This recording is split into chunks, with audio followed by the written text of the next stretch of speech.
50,000 से जीते। ये रिकॉर्ड अब की टूटेगा। हाँ, टूटेगा, 100% टूटेगा। हाँ। समाजवादी पार्टी ने भी पूरी तैयारी थी, सरकार बनते बनते रुक गई। झूठ बोल करके भारतीय जनता पार्टी झूठे वादे करके, लालच दे करके और जनता को गुमराह करके। अच्छा, अगर ये लालच फिर से आया तो इसका काउंटर कैसे करेंगे आप? अब आप बिहार की बात कर रहे हैं, 10,000 खाते में दे करके चुनाव तो जीत लिए, लेकिन अब जाके बिहार के विभाग, सरकारी विभाग में देखिए कि जो कर्मचारी काम कर रहे हैं उनको तनख्वाह देने के लिए बजट है, सारे पद खत्म किए जा रहे हैं। पैसा कहाँ से? पैसा की व्यवस्था भी तो करोगे। ये चीजें आप जैसे उत्तर प्रदेश में, जैसे बिहार में पैसा दे करके वोट को ले लिया, सरकार बना ली, लेकिन अब सरकार जो कर्मचारी हैं उनको वेतन कैसे देंगे? पैसा ही नहीं है। तमाम अनुबंध के पद सब खत्म किए जा रहे हैं, सारे पद खत्म किए जा रहे हैं। तो जनता समझ रही है कि ये चुनावी वादे करके एक बार पैसा दे करके वो करके बाद में ये लोग पीछे हट जाएंगे। तो इनकी पीडीए को लेके आप क्या समझते हैं? पीडीए आखिर में है क्या? पीडीए किसी जात वर्ग विशेष के लिए नहीं है। पीडीए मतलब पीड़ित, दुखित, अपमानित।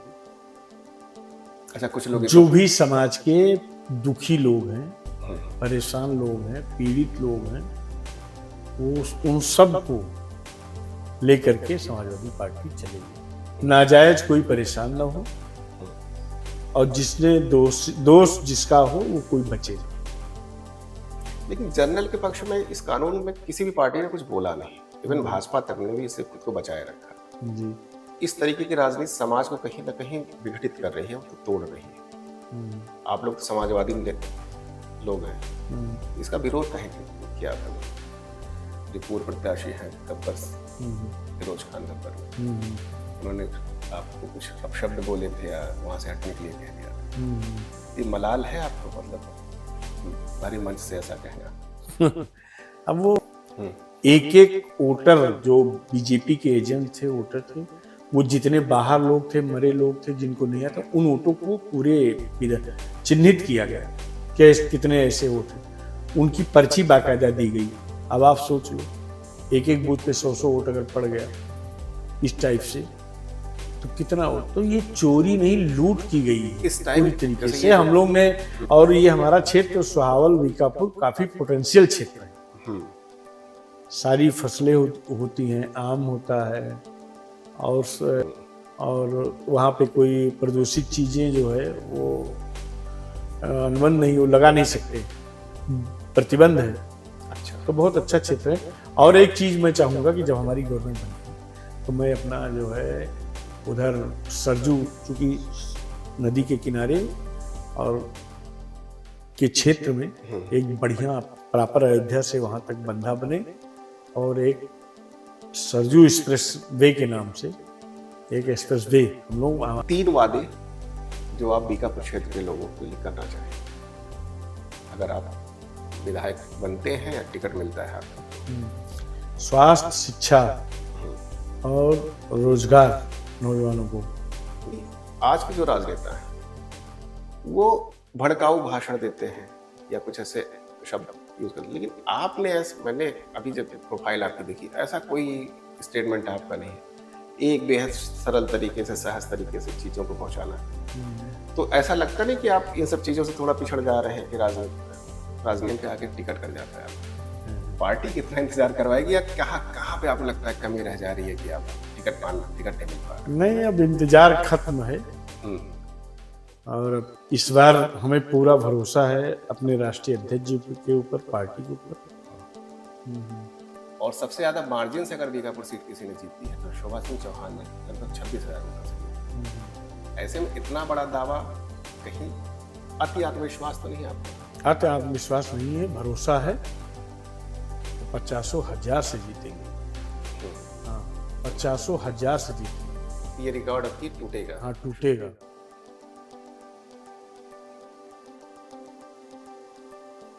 बात जब राजनीति की हो, आजकल सबसे पहले दिमाग में आता है आपके पास या धनबल हो या बाहुबल। लेकिन कुछ राजनेता ऐसे भी हैं जो शांत तरीके से अपना काम कर रहे हैं और धीरे धीरे ही सही अपने लक्ष्य की ओर आगे बढ़ रहे हैं। अयोध्या में समाजवादी पार्टी के एक ऐसे ही नेता हैं, राघवेंद्र प्रताप सिंह या अनूप सिंह जी, जो समाजवादी पार्टी से पिछले कई वर्षों से जुड़े हुए हैं। अनूप सिंह जी, आपका हमारे पॉडकास्ट में स्वागत है। धन्यवाद।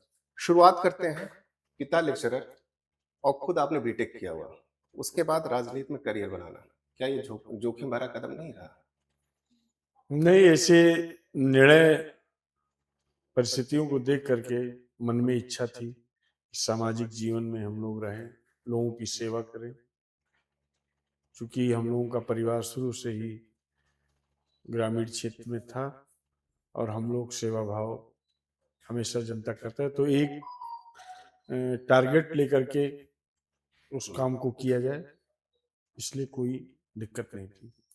तो बीटेक कहाँ से किया आपने? बीटेक मैंने बेंगलोर से किया। Civil engineering? सिविल इंजीनियर से। बेंगलोर से? बेंगलोर से। इंजीनियरिंग मतलब नॉर्मली तो होता है कि लोग इंजीनियर बनना चाहते हैं, लेकिन आपने राजनीति चुन लिया। तो पढ़ने का शौक था, बस बीटेक करने का शौक था, लेकिन लक्ष्य समाज सेवा ही था। लक्ष्य समाज सेवा था। अच्छा, अभी तक का राजनीतिक करियर कैसे देखते हैं आप अपने आप को? कहाँ खुद को खड़ा पाते हैं? ठीक है, हम संतुष्ट हैं। बस एक बार यही जनता का आशीर्वाद मिल जाए, उनको और अच्छे ढंग से, जैसे समाज काम तो हम वैसे ही फील्ड में कर रहे हैं, लोगों की मदद कर रहे हैं, लोगों के बीच में जा रहे हैं, जो जनहित के मुद्दे हैं उसको उठा रहे हैं, लेकिन एक पद हो जाने से, एक संवैधानिक पद हो जाने से और अच्छे तरीके से उनकी मदद कर पाने में अच्छा रहेगा। अच्छा, जैसे मैंने आपका वो देखा, सोशल मीडिया अकाउंट देखा, तो उस पे अच्छी खासी फैन फॉलोइंग है और हर जाति वर्ग में आपकी पकड़ भी है जी।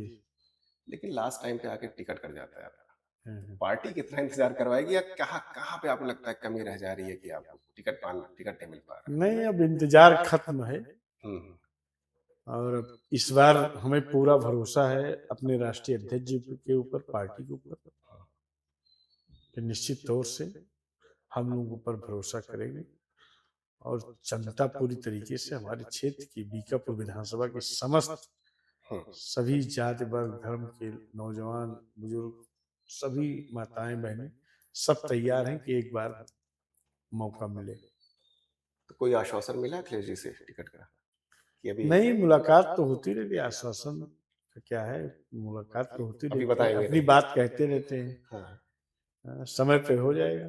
मतलब इस बार पूरी उम्मीद है कि? हाँ, उम्मीद पूरी है। उम्मीद पूरी। अच्छा, मैंने एक वीडियो देखा आपका, तो आप एक वहां पे दावा कर रहे हैं कि बीकापुर से टिकट अगर आपको मिलता है, आप 1.5 लाख के मार्जिन से जीतेंगे उस सीट को। तो ये दावा धरातल पे कैसे सच होता दिखाई पड़ेगा? ये हम जो कह रहे हैं, इसको आप क्षेत्र में टहलिए और लोगों के बीच में जा करके आप खुद इस चीज को पता लगा लीजिएगा। जैसे इसकी एक टेक्निकल पॉइंट मैंने देखा कि बीकापुर में कुल वोटर तकरीबन 4.25 लाख के आसपास, 3,80,000 समथिंग ऐसे कुछ, 4 के ऊपर है। अब इस बार बढ़े तो मैं अगर वोटिंग पैटर्न ही मान लेता हूँ 65% का है, कितना मतदान हो रहा है, और सबसे ज्यादा मार्जिन से अगर बीकापुर सीट किसी ने जीती है तो शोभा सिंह चौहान ने लगभग 26,000 वोटों से जीती। ऐसे में इतना बड़ा दावा, कहीं अति आत्मविश्वास तो नहीं आपका? अति आत्मविश्वास नहीं है, भरोसा है, 50,000 से जीतेंगे। हाँ, 50,000 से जीतेंगे। ये रिकॉर्ड अब की टूटेगा? हाँ, टूटेगा, 100% टूटेगा। हाँ। अच्छा, एक चीजें जो देखने को नजर आती है कि खासतौर से समाजवादी पार्टी के कार्यकर्ताओं, वो अति उत्साह में आ जाते हैं इलेक्शन के दौरान। जैसे 2022 का विधानसभा चुनाव था, समाजवादी पार्टी बहुत अच्छे से आगे बढ़ रही थी, लेकिन वो मुख्तार अंसारी के जो बेटे हैं अब्बास अंसारी, उन्होंने कहा कि हमारी सरकार आने पे अधिकारियों से हिसाब किताब लिया जाएगा। तो ये अति उत्साह कहीं ना कहीं समाजवादी पार्टी को नुकसान पहुंचाता है, इसको कैसे देखते हैं? नहीं, जैसे 2 चुनाव हम लोगों को लास्ट किए, 17 और 22, उससे काफी चीजें हम लोग भी और हमारे राष्ट्रीय अध्यक्ष जी भी ये सीखने का अवसर मिला कि क्या क्या कमी हुई है, उन कमियों को ढूंढ करके हम लोग अब की बार ऐसा कोई अत्युत्साह या किसी चीज पे किसी कमी को नहीं छोड़ेंगे। बहुत अच्छे ढंग से सारी चीजों को हम लोग देख रहे हैं अत्युत्साह में, या कोई उत्तेजित गाना, उत्तेजित गाना ये सा अच्छा, वो सब। जी जी। तो इस सब पे बैन राष्ट्रपति जी समय समय पर लगा सब चीजों को बहुत बारीकी से अध्ययन कर रहे हैं हाँ। और उस पे सब पे अंकुश लगाया जा रहा है। अच्छा, गाने से याद आया कि वो एक गाना है आपकी वीडियो पे चल रहा है, जौने दिनवा बन विधायक और दुखवा दूर कही दे दे। तो दुख किसका दूर मतलब करने का ये मतलब? नहीं, वो गाना जो अपने अपने समर्थक होते हैं वो गाना कहाँ के रहता है, अपने लगाते क्या जो उनकी इच्छा रहती है उसको उसमें वो लोग लगा के करते हैं। अच्छा अच्छा, मतलब आपका उससे मतलब ऐसा कुछ नहीं, समर्थकों ने लगाया? हाँ, समर्थक अपने अपने ढंग से अपना करते हैं। हाँ। हाँ, एक समाजवादी एक सोच के नाम से आपकी प्रोफाइल चलती है, हाँ, उस पे एक है संघर्ष का दौर चल रहा है, हाँ, बस कुछ वक्त और साथ होकर निकाले, हाँ, शोर मचाने का समय बहुत जल्द आएगा। हाँ। तो शोर कैसा मचाना चाहते हैं? मैंने शोर मचाने का क्या। नहीं, वो हैंडल उस पे चल रहा है, पीछे आपकी वो टैगलाइन बज रही है, हाँ, तो किस टाइप का शोर मतलब आपकी नजर में है, कैसा शोर मचाएंगे? नहीं, जो ये सरकार की विफलता है हम्म इस चीज को लेकर के हम लोग मैदान में चल रहे हैं और अच्छे ढंग से और भी चलेंगे, हम्म मजबूती से पूरा। उनकी जितनी भी विफलताएं हैं उन लोगों को लेकर के हम लोग मैदान में तो अच्छे ये ढंग से जनता के बीच में लेकर चलेंगे। तो 22 में नहीं ला पाए थे विफलताओं को पब्लिक के पास। 22 में हम लड़ कहाँ पाए चुनाव, हम्म, नहीं लड़े आप कहाँ? नहीं, समाजवादी पार्टी ने हाँ, हाँ। उन विफल समाजवादी पार्टी ने भी पूरी तैयारी थी, सरकार बनते बनते रुक गई। झूठ बोल करके भारतीय जनता पार्टी झूठे वादे कर करके लालच दे करके और जनता को गुमराह करके अच्छा, वोट को अगर ये ले लालच फिर से आया, इसका काउंटर कैसे करेंगे आप? जैसे इसको हम जैसे लोग। जैसे बिहार का इलेक्शन ले लीजिए आप। हाँ, बिहार के इलेक्शन में लास्ट मोमेंट पे इन लोगों ने 10,000 रुपए हम्म, महिलाओं के खाते में भेजना शुरू किया। हम्म। ऐसा अगर कुछ उत्तर प्रदेश में होता है? अब आप इस बिहार की बात कर रहे हैं, 10,000 खाते में दे करके चुनाव तो जीत लिए, लेकिन अब जाके बिहार के विभाग, सरकारी विभाग में देखिए कि जो कर्मचारी काम कर रहे हैं उनको तनख्वाह देने के लिए बजट नहीं, सारे पद खत्म किए जा रहे हैं। पैसा कहाँ से, पैसा की व्यवस्था भी तो करोगे। कहाँ ये से? चीजें आप लोग जैसे उत्तर प्रदेश में, जैसे बिहार में पैसा दे करके वोट को ले लिया, सरकार बना ली, लेकिन अब सरकार जो कर्मचारी हैं उनको वेतन कैसे देंगे, पैसा ही नहीं। तमाम अनुबंध के पद सब खत्म किए जा रहे हैं, सारे पद खत्म किए जा रहे हैं। तो जनता समझ रही है कि ये चुनावी वादे करके एक बार पैसा दे करके वो करके बाद में ये लोग पीछे हट जाएंगे। तो इनकी बातों को उत्तर प्रदेश की जनता अच्छी तरीके से समझ चुकी है और आने वाले समय में 27 में ये लोग कुछ भी दें कुछ भी करें, लेकिन जनता मानने वाली नहीं है। आदरणीय अखिलेश यादव को इस प्रदेश का मुख्यमंत्री बनाएगी और तभी इस प्रदेश का नौजवान, किसान, माताएं, बहनें सब खुशहाली आएगी, सबकी सुरक्षा होगी, सबका सम्मान होगा। अखिलेश जी बार बार एक टर्म शब्द यूज करते हैं, पीडीए का। पीडीए को लेके आप क्या समझते हैं? पीडीए आखिर में है क्या? पीडीए किसी जात वर्ग विशेष के लिए नहीं है। पीडीए मतलब पीड़ित, दुखित, अपमानित, अच्छा, कुछ लोग जो भी समाज के दुखी लोग हैं, परेशान लोग हैं, पीड़ित लोग हैं, वो उन सब को लेकर के समाजवादी पार्टी चलेगी। कुछ लोग पीडीए को बताते हैं पिछड़ा, दलित, अल्पसंख्यक से जोड़ देते हैं। नहीं, वो अपने अपने ढंग से लोग जो जोड़ना है जोड़ ले, लेकिन मेन ये है कि जो है सबको जो परेशान है, चाहे जिस जात वर्ग के दो लोग परेशान हैं, पीड़ित हैं, दुखी हैं, अपमानित हैं, उन सब का साथ पीडीए एक साथ समाजवादी पार्टी उन सब के साथ खड़ी है। अच्छा, पीडीए को अगर हम पिछड़ा, दलित, अल्पसंख्यक के नजरिए से देखें तो इसी की काट को लेके भाजपा अभी एक यूजीसी एक्ट लेके आई, जिसमें जनरल छात्रों के या जन सवर्ण से जो भी हैं जुड़े हुए लोग, उनके खिलाफ कुछ कानून है। ये कुछ लोगों ने कहा ये पीडीए की काट है, भाजपा द्वारा की जा रही है, इसको कैसे देख रहे हैं आप? अब इसमें समाजवादी पार्टी के हमारे राष्ट्रीय अध्यक्ष जी ने जो कहा है उसी के साथ हम अपनी बात को जोड़ते हैं कि पीड़ित जो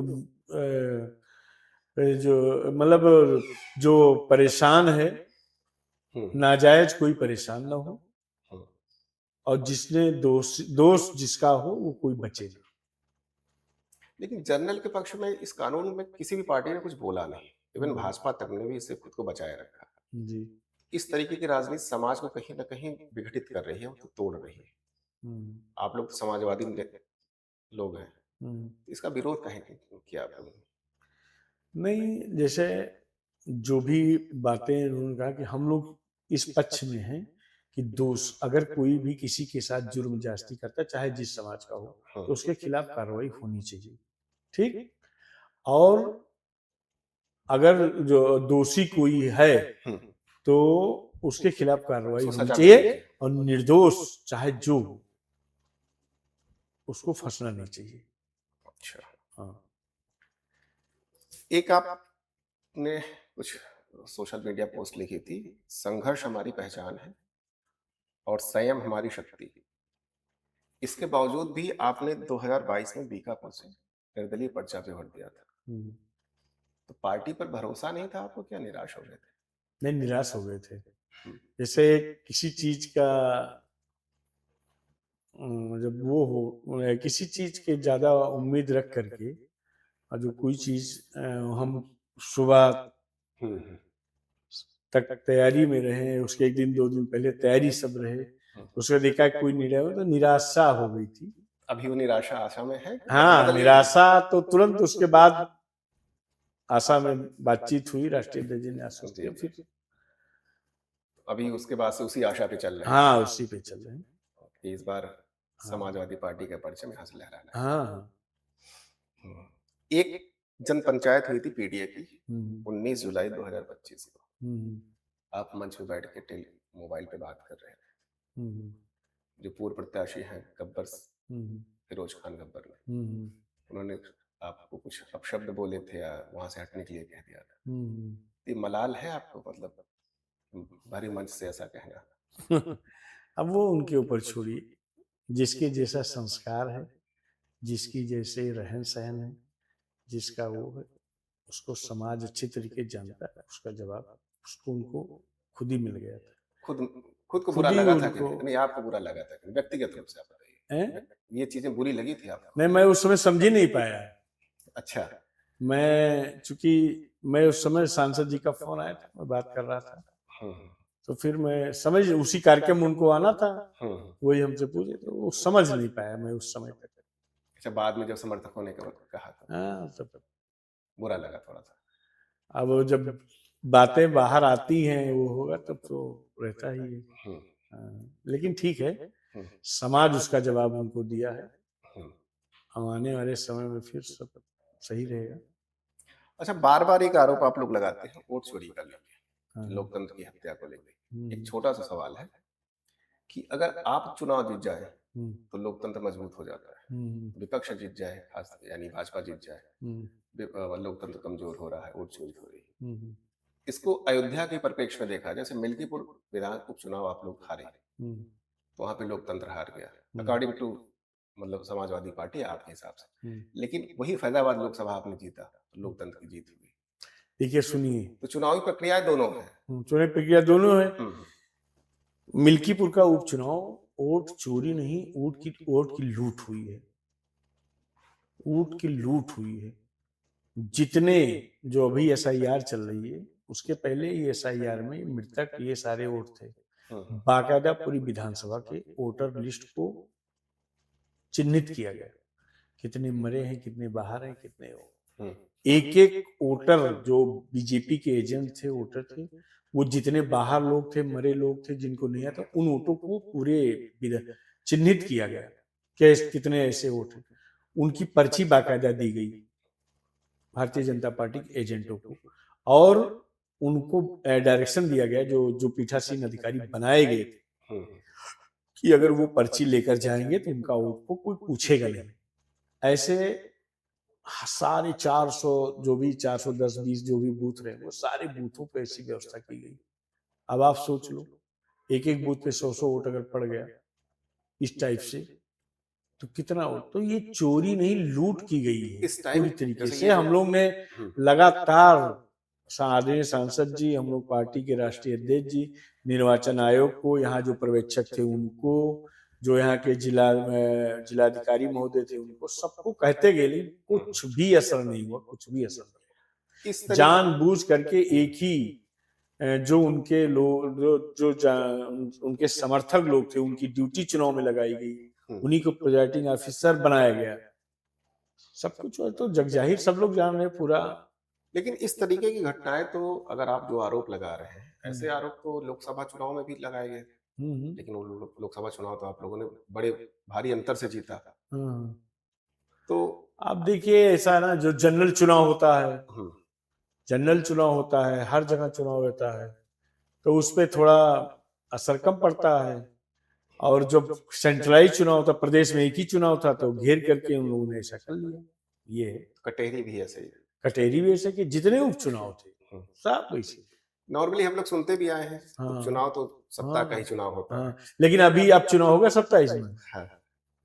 उतने ही वोट से हार के आएगी भारतीय जनता पार्टी, वही मिल्कीपुर से।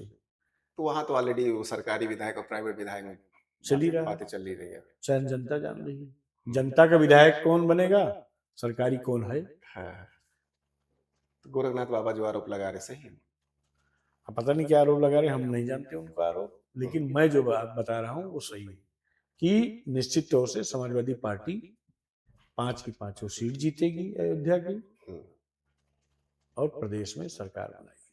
अच्छा, अभी कुछ दिन पहले अयोध्या में एक भदरसा कांड हुआ, बड़ी चर्चा हुई उसकी।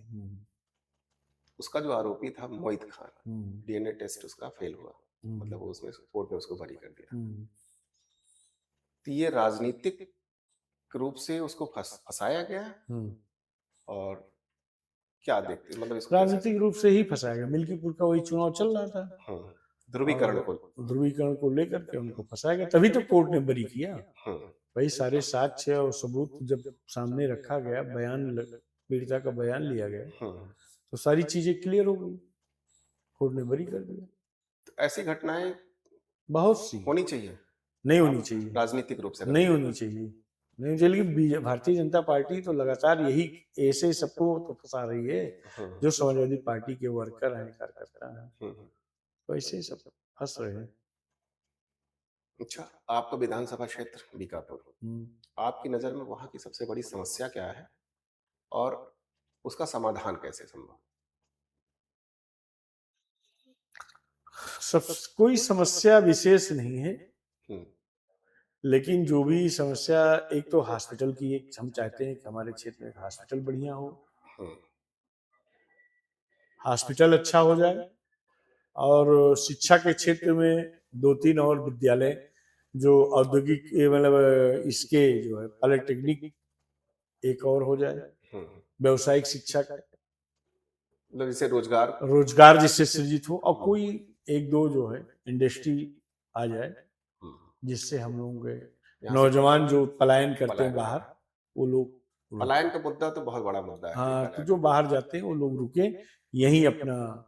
और ये हमारा क्षेत्र सुहावल बीकापुर काफी पोटेंशियल क्षेत्र है, सारी फसलें होती हैं, आम होता है, और जो है केला होता है, फसल अच्छी, धान गेहूं चावल सब कुछ अच्छा, एकदम बहुत अच्छा क्षेत्र है, फर्टिलिटी अच्छी है, और फल बेल्ट भी है वो, और वहाँ पे कोई प्रदूषित चीजें जो है वो अनुबंध नहीं, वो लगा नहीं सकते, प्रतिबंध है।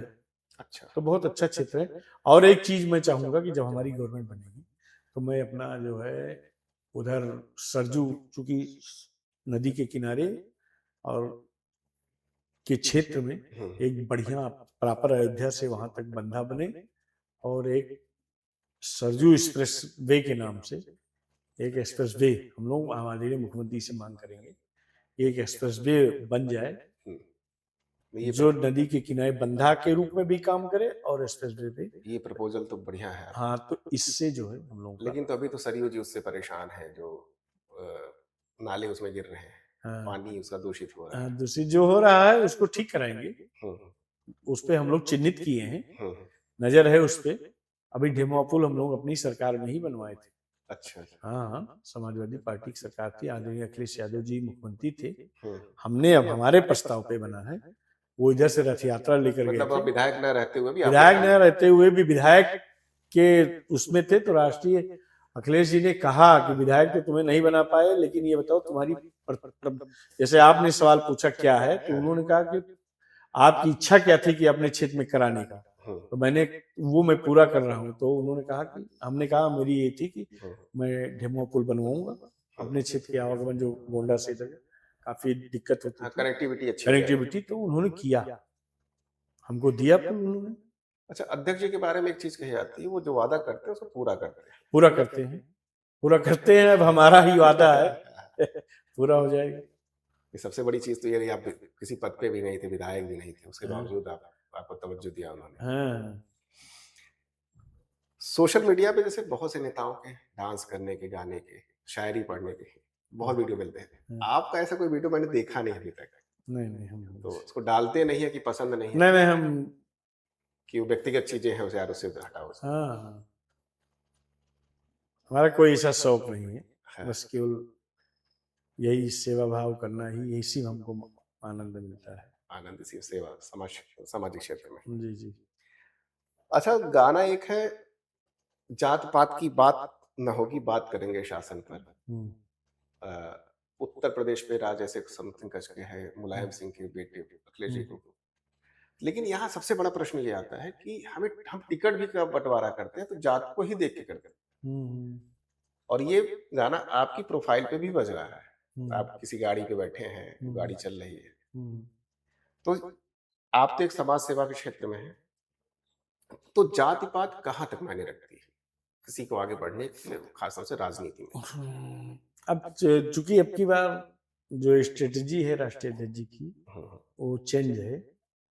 जीतने वाला जिताऊ कैंडिडेट जो भी होगा, हम्म, चाहे जिस जात का होगा, चाहे जिस क्षेत्र में होगा, हम्म, उनका होगा, हम्म। तो जिताऊ कैंडिडेट जो होगा उसको टिकट देंगे। अच्छा, उसके उसके लिए जाति का कोई बंधन नहीं? जाति का कोई बंधन नहीं रहेगा। हम्म। हाँ। अच्छा, कुछ एक रैपिड टाइप के सवाल है, रैपिड फायर टाइप। हम्म। बढ़िया नेता कौन है, अखिलेश यादव या मुलायम सिंह यादव? अखिलेश यादव। अब हम लोग ज्यादा अखिलेश जी से काम के साथ काम किए हैं तो उनको कहेंगे। हम्म। हाँ। अच्छा, अच्छी सरकार किसने चलाई, अखिलेश जी ने या मुलायम सिंह यादव जी ने? हम लोग तो अब नेताजी ने भी अच्छी चलाई है, लेकिन चूंकि अब हम लोगों का ज्यादा कार्यकाल राष्ट्र अखिलेश जी के में था, तो इनका ही जानते हैं, अच्छा हुआ। बाकी नेताजी ने भी चलाई सरकार, नेताजी ने सरकार अच्छी, सरकार की नेताजी ने भी सरकार अच्छी चलाई, लेकिन हम लोग ज्यादा कार्यकाल में इनके साथ थे, मुझे लगता है तो थोड़ा ये अच्छा। थोड़ा सवाल कठिन हो गया वो, हाँ। मतलब तुलना कर पाना मुश्किल है थोड़ा। हाँ, तुलना, कोई तुलना नहीं।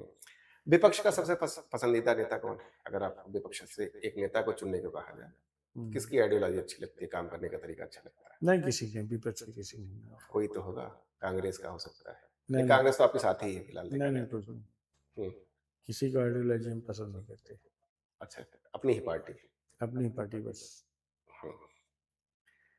एक अभी जल्दी में एक अभियान चला था स्थानीय लोगों के लिए टोल मुक्त प्लाजा, इसको कहाँ तक सपोर्ट करते हैं, और आपकी सरकार आएगी तो इस पे कैसे काम करेंगे?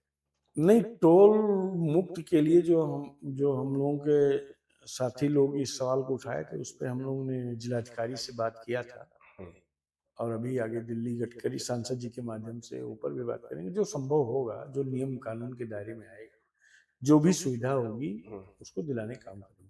जैसे वो लोग कहते हैं कि बस्ती जाइए, बस्ती के लोगों के लिए टोल फ्री है। अब ये तो कहीं लिखा पढ़ी में है नहीं। अच्छा। हम लोग भी सुनते हैं इस चीज को, हम लोग भी कहते हैं अधिकारियों से, अधिकारी यही जवाब देते हैं कहीं नियम में है, ऑन पेपर नहीं है, ऑन पेपर कहीं कुछ है नहीं।